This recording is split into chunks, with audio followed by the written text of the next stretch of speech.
Welcome back to another reading and correcting of Clemson by me, Killer the Tiger Rights.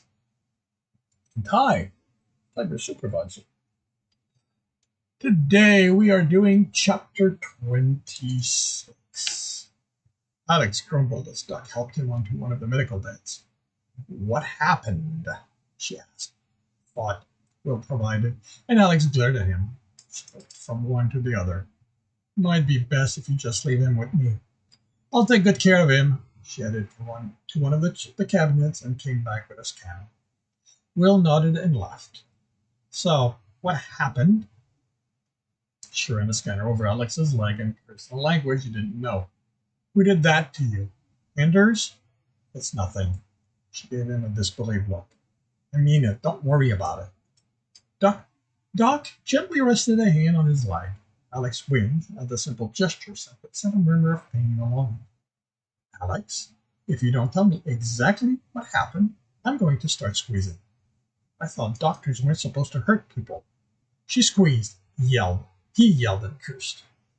Maybe you didn't notice this part, but I work with pirates. I'm not here out of the goodness of my heart. Now, talk. Anders conned me into starting a fight in a bar. That's where I got this. She moved her hand. Anders forced you to walk from there to here. And what were you doing? What were you doing going along with anything Anders said? He conned me, Alex emphasized. And it wasn't that bad when I got back. But I went back down to retrieve something. You didn't come here. You didn't come right here. Doc glared and her hand moved to Alex's leg again. Hey!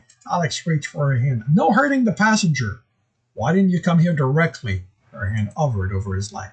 Will accidentally handed something of mine to be sold. We had to get it before our seller passed it along. She didn't move her hand. It has sentimental value. I couldn't find another one. Damn it, Crimson. Didn't enough people tell you not to trust Anders? The guy's dangerous and he hates you. Trust me, I learned my lesson. The next time he tries anything, I'm going to clock him. Doc grinned as she got something else from the cabinet. I'm serious. I actually wanted Anna to start teaching me how to fight right now, but she insisted I see you first. I mean, I'm going to have to fight injured, so I might as well learn how to now. At least one person on this ship, at least one person's thinking, Will should have brought you to me. He tried. I wouldn't let him. Just heal my leg so Anna can start. I thought she was already training you. She came back with a cast and began attaching it to Alex's lower leg. I wasn't taking it seriously before. Didn't realize how underhanded Anders could be. Rested his head back while she finished setting it up. Once she activated, he sighed. The absence of pain felt euphoric. Can I ask you something? So long as it isn't about me, sure. How come there aren't any aliens on the ship? She smiled. Right, you like those. Who told me? She added. So, the captain doesn't like aliens? I think the right one would make a great pirate. Imagine Alphalar using his head tentacles to carry more stolen stuff. The captain doesn't mind them. We had a few years ago. First got the ship, and yeah, they carried their weight. But on a crew this big, there's always going to be some who don't like them, like Anders, for example. What's his problem with them?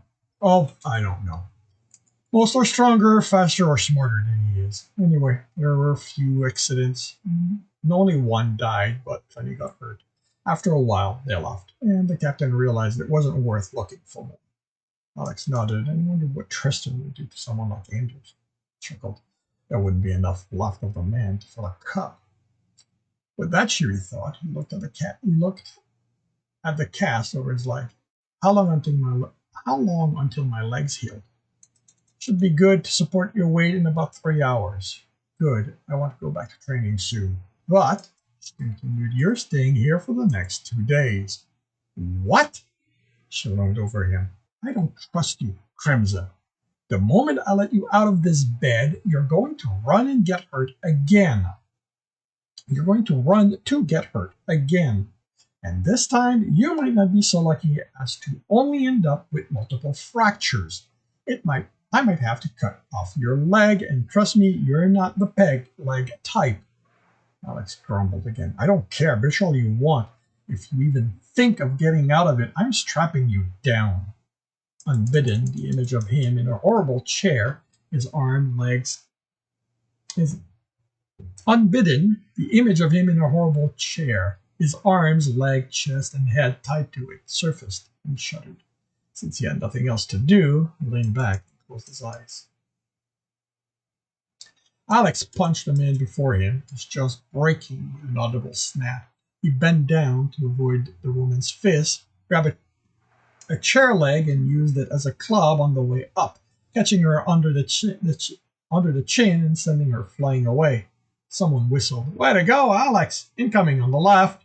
Alex elbowed the man in the face, hearing him drop as he glanced around, looking for his cheerleader. Tristan was seated at the bar, put his fingers to his lip and whistled again. Suddenly, Alex knew this was a dream. The fight stopped, the actor standing immobile. Tristan looked the scene over. Come on, Alex, you were doing so good. I'm not fighting, not for you. The alien dropped from the bar and walked to Alex, taking him by the shoulder. Hey, this was all you. You can't blame me for any of it. I'm impressed. I mean, you're not me, but you actually held your own. You managed to hurt a lot of them and walk away mostly unharmed. I didn't think you had it in you. Alex shoved the hand away. I've already killed 2 men, he said bitterly, in case you've forgotten. Guns are easy. A good brawl, now that's rough. But fun, right? You can't tell me you didn't enjoy yourself. The alien stepped behind Alex. I do have a question. He grabbed Alex and spun him around. How come he's still alive? They weren't in the bar. They were in the warehouse. At the counter, Alex had the old man's by the collar. He was holding a knife to his neck. Tried to let go of him, but couldn't. Tristan leaned against the counter. Why didn't you kill him? You wanted to. Don't lie. Stop this. I'm not doing anything. This is all you. I'm you, too. No. Tristan laughed. Come on, Alex. This is your dream, your head. You cast me in the role of who you really want to be. No. Alex shoved the old man away and backed. Shoved the old man and backed away as far as he could. He hit something and spun.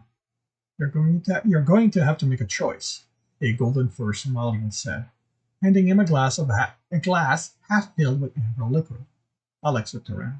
He was back at the bar, but they were the only ones in it. Tables were still overturned and broken, but fighters had left. Take it, the Somalian said. You need to relax. Who? Alex started to ask as he took the glass, but the notched here reminded him of someone. He leaned over the bar to check something. It isn't that kind of a dream. That kind of dream, the Somalian said. I'm wearing pants. Alex blushed, but it wasn't what he wanted to confirm. The Somalian had a sword at each hip. You're the defender. Sawyer shook his head and sipped his glass. That's the defender. He indicated the statue on the counter. I'm just a representation. You made me look like it because you needed someone to get you to look at things properly. Alex snorted. Why now? I've been having nightmares for months, and why you? Why didn't I get someone else to have this talk with me before now? Who do you know, Alex, that could stand in and get you to take an honest look at yourself? Alex thought about it. Not his parents. That was for certain. Not his co-workers either. His grandparents? Would you really settle them with that job? They love you. They've always supported you. Even now, when your grandfather knows you're in trouble, he still wants to protect you. Could you really get him to tell you ugly things about yourself? Fine. Then why didn't you show up before? I don't know. Until today, you always thought it was just reproduction. Belief has power. Maybe that's why. Fine. Then I'm guessing you're going to tell me I have no business fighting or killing people. Well, I have news for you. I already know that. I'm not here to judge you, Alex. You do that fine all by yourself. Alex said, exasperated breath. Then what? You're changing, Alex. Do you think I haven't realized that? But why are you changing? That's frown. He's who you want. Somalian pointed to another one seated at a table, holding a glass of clear liquid and looking into it. Alex recognized him immediately and took a step in his direction, but someone held his arm. go of me, the golden first Somalian. Not that kind of dream either. Pointed to another one, seated across the room from the first one, almost identical, except for the cocky expression on his face. He raised his glass, saluted Alex, and downed it. He's who you're afraid of. Alex pulled out of the hold. I know that. And you're who? Who I have to be? No, I'm the mirror in which you have to look. It might be broken. I don't look anything like that. Would you want to? Alex went to answer, but found he couldn't. The idea of being covered in fur, muscular, having a muzzle, his breath caught, was wrong. No, he stated, this is who I am. I love Jack. I don't want to be him. Somalian nodded and sipped his drink. How about him? He indicated Tristan. Are you crazy? You tell me. Of course I don't want to be him. He's a monster that kills people. Like you said, you have to. I didn't have a choice. It isn't like I wanted to kill them. But you know what being on this ship is doing to you. You can feel it. You can feel him ever closer to you. Don't have a choice, Alex repeated. Don't you? This ship can't be the only one going to Somalia. You did your research. You do some trade, not a lot, but some. That means other ships go there. Honest merchant ship. But they're going to take longer. This time, that much of an issue? Alex didn't answer. It wasn't the first time the question nagged at him. That's one of the choices you need to make. What are you willing to sacrifice to get there faster? He looked at the defender's statue. Not that, Somalian said. I'm not talking about outside things. I'm talking about pieces of yourself. You got a glimpse of who you can be in that fight. Another one with the old man, and yet one more with Ostella. Even now, you want to learn how to fight so you can take on Anders. Is that who you want to be? Alex didn't know how to answer. Maybe you should go and sleep on it. Alex nodded and headed for the door. Alex, don't forget that. The Somalian was pointing to the statue. Alex came back to the bar to take it. Noticed a book laying on the counter. Myths and Belief. The legend and Myths and Beliefs and Legend of Somalia. He reached to pick it up. And this concludes chapter 26 of Crimson. If you are enjoying this, please leave a like. If you want to find out when the next one's going to be posted, subscribe and hit the bell.